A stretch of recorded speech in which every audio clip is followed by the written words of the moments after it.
Otro punto importante es la iluminación. Y en fotografía de estudio es una de las cosas más importantes. Evidentemente, en fotografía de estudio no se utiliza tanto, prácticamente no se utiliza la fotografía, la iluminación natural. Vamos a trabajar con iluminación artificial.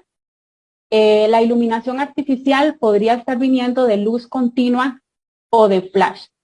Les cuento que cuando yo inicié hace 2 años, pues no tenía el dinero para comprarme los flash, ¿verdad? Porque aunque hay flash de un costo bastante accesible, pero tampoco es que son regalados, o sea, sí hay que hacer su inversión en el flash.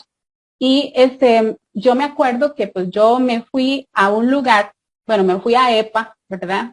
Y yo dije, bueno, yo me voy a comprar 4 bombillos de luz LED, eso sí, tiene que ser luz LED, para iluminar mi estudio y poder comenzar a hacer fotografía.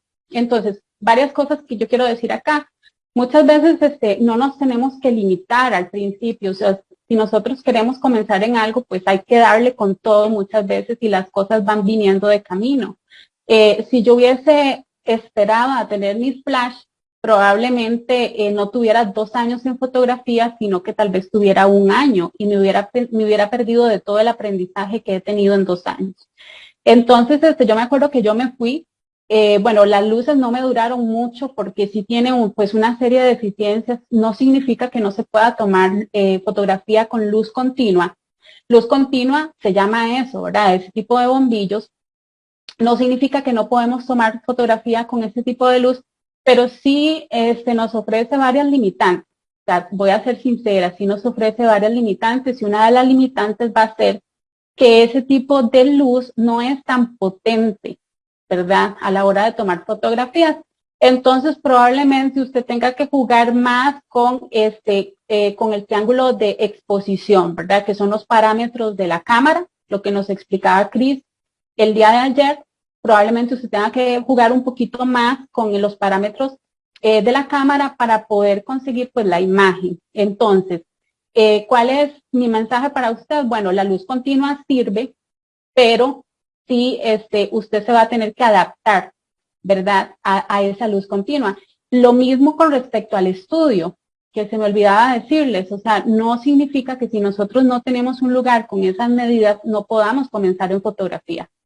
Sí podemos comenzar en fotografía con un lugar más pequeño que no tenga las dimensiones que les acaba de mencionar, pero sí vamos a tener que adaptarnos un poquito más al lugar.